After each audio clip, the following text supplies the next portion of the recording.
8-ാം ദിവസവും നമ്മൾ പ്രതീക്ഷിച്ച ആ വാർത്ത നമുക്ക് കിട്ടുന്നില്ല.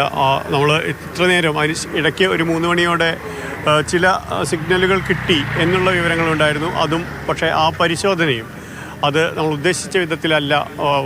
ഈ പാറകളിൽ, ഈ മണ്ണിൽ വലിയ തോതിലുള്ള ലോഹ സാന്നിധ്യം കാണുന്നത് കൊണ്ടുണ്ടാകുന്ന സിഗ്നലുകൾ എന്ന വിധത്തിൽ തന്നെയാണ് നാവികസേനയും പറയുന്നത്. കരസേനയും നാവികസേനയും ഇന്ന് പകൽ മുഴുവൻ ഈ നദിയോട് ചേർന്നുള്ള പ്രദേശത്താണ് തിരച്ചിൽ നടത്തിയത്. ആ തിരച്ചിൽ ഏതാണ്ട് ഇന്നത്തെ ദിവസത്തെ തിരച്ചിലും ഏറെക്കുറെ അവസാനിക്കാൻ പോവുകയാണ്. പരമാവധി 1 മണിക്കൂർ കൂടിയൊക്കെ മാത്രമേ ഇനിയും തിരച്ചിലുണ്ടാകൂ എന്നാണ് അറിയുന്നത്. എന്തായാലും ഇതുവരെയും നമ്മൾ പ്രതീക്ഷിച്ചിരിക്കുന്ന പ്രാർത്ഥിച്ചിരുന്ന വാർത്ത ഇനിയും കിട്ടുന്നില്ല എന്നുള്ളതാണ്.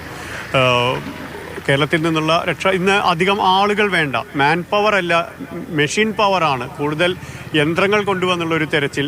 ആ വിധത്തിൽ അനാവശ്യമായി ആളുകളുടെ ഒരു ആൾക്കൂട്ടം അവിടെ ഉണ്ടാക്കണ്ട എന്ന വിധത്തിൽ ആളുകളോട് പിന്മാറാൻ പറഞ്ഞിരുന്നു. അതിനുള്ള നിർദ്ദേശവും നൽകിയിരുന്നു.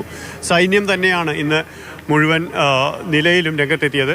അതിനിടയിൽ നമ്മുടെ MLA-മാരൊക്കെ ഇവിടെ വന്നിട്ട് ഇത് കോർഡിനേറ്റ് ചെയ്തിരുന്നു. ഇപ്പോൾ ലിൻഡോയും സച്ചിനുമൊക്കെ ഇവിടെ വന്നിരുന്നു. ലിൻഡോ ഇന്ന് വന്നിട്ട് കളക്ടറൊക്കെ കണ്ടിരുന്നു അല്ലേ? എന്തൊക്കെയാണ് പറഞ്ഞത്? എന്തൊക്കെയാണ്?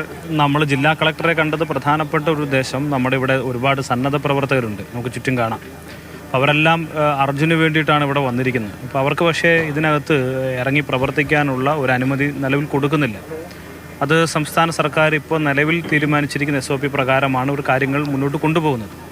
അപ്പോൾ ഏതെങ്കിലും തരത്തിൽ ഇതിൽ ഏറ്റവും ട്രെയിൻഡ് ആയിട്ടുള്ള, ഏറ്റവും എഫിഷ്യൻ്റായി ഇത്തരം കാര്യങ്ങളിൽ നന്നായി വർക്ക് ചെയ്യാൻ വേണ്ടി കഴിയുന്ന, സ്കൂബ പോലെയുള്ള കാര്യങ്ങൾ കൈകാര്യം ചെയ്യാൻ വേണ്ടി കഴിയുന്ന കേരളത്തിൽ നിന്നുള്ള ഒരു സംഘത്തെ കൂടി, ഒരു ലിമിറ്റഡ് നമ്പേഴ്സിനെ കൂടി ഇവരുടെ ടീമിനൊപ്പം ജോയിൻ ചെയ്യിപ്പിക്കാൻ വേണ്ടി കഴിയുമോ എന്നുള്ള ഒരു കാര്യമാണ് ഞങ്ങൾ കളക്ടറുമായിട്ട് സംസാരിച്ചിട്ടുള്ളൊരു കാര്യം.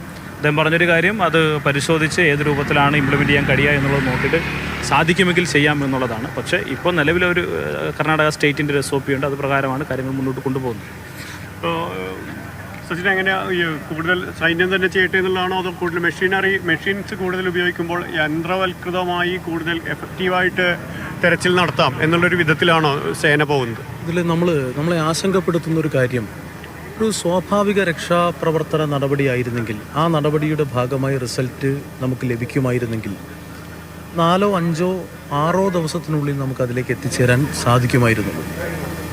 അപ്പോൾ 4, 5 ദിവസം പിന്നിട്ട് ഇപ്പോൾ ഒരാഴ്ച പിന്നിടാൻ വേണ്ടി പോവുകയാണ്.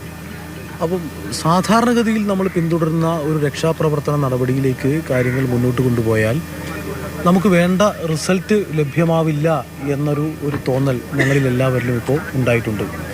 അതിൻ്റെ അടിസ്ഥാനത്തിലാണ് നേരത്തെ ലിൻഡോ ജോസഫ് MLA പറഞ്ഞതുപോലെ ജില്ലാ കളക്ടറുമായി ബന്ധപ്പെടുകയും ജില്ലാ കളക്ടറോട് ഞങ്ങളുടെ ചില നിർദ്ദേശങ്ങൾ മുന്നോട്ട് വെക്കുകയും ചെയ്തിട്ടുണ്ട്. അത് കേരളത്തിൽ നിന്നും ഈ പരിശീലനം നേടിയ ഒരു രക്ഷാ ദൗത്യത്തിൽ ഏർപ്പെടാൻ കഴിയാകുന്ന കുറേ പേർ ഇവിടെ എത്തിയിട്ടുണ്ട്. അവരെ വളരെ നല്ല നിലയിൽ വിന്യസിച്ച് കഴിഞ്ഞാൽ, ഗവൺമെൻറ്റിൻ്റെ എല്ലാം ഒരു മേൽനോട്ടത്തോടു കൂടി വിന്യസിച്ച് കഴിഞ്ഞാൽ കുറെ കൂടി ഫലപ്രദമായ ഒരു ഇടപെടൽ സാധ്യമാക്കാൻ വേണ്ടി കഴിയും. ഇന്ത്യ പറഞ്ഞ പോലെയുള്ള ഒരു ഡാറ്റ കളക്ട് ചെയ്ത് ആ ഡാറ്റയിൽ നിന്ന് ഇതിനനുസരിച്ച് കഴിയാവുന്ന ആൾക്കാരാണ്, അവരുടെ എഫിഷ്യൻസി ഉറപ്പുവരുത്തിയിട്ട് അവരെ കൂടി വിനിയോഗിക്കാം. തീർച്ചയായും ഒരു അഡ്മിനിസ്ട്രേഷൻ ലെവലിൽ നിന്ന് കാര്യങ്ങൾ ചെയ്യുമ്പോൾ സ്വാഭാവികമായിട്ടും അങ്ങനെ ചെയ്യേണ്ടി വരും. ഇപ്പം നമ്മളിത് ഇത്ര കൂടുതൽ ആശങ്കയിലേക്ക് നമ്മൾ പോകാനുള്ള കാരണം, ഒരാഴ്ച പിന്നിടുന്നു എന്നൊരു പ്രശ്നം ഇതിൽ വളരെ പ്രധാനമാണ്. സാധാരണഗതിയിൽ രക്ഷാപ്രവർത്തന നടപടിയാണെങ്കിൽ 2, 3 ദിവസത്തിനുള്ളിൽ നമുക്ക് റിസൾട്ടിലേക്ക് എത്തിച്ചേരും. ഇപ്പോഴും റിസൾട്ടിലേക്ക് എത്തിച്ചേരുന്നില്ല. അതിൻ്റെ സാധ്യതകളിലേക്ക് നമ്മൾ എത്തുന്നതിൽ നമുക്ക് ഒരുപാട് പരിമിതികൾ ഇപ്പോഴും നിലനിൽക്കുകയാണ്. അതുകൊണ്ടാണ് ഈ ആശങ്ക.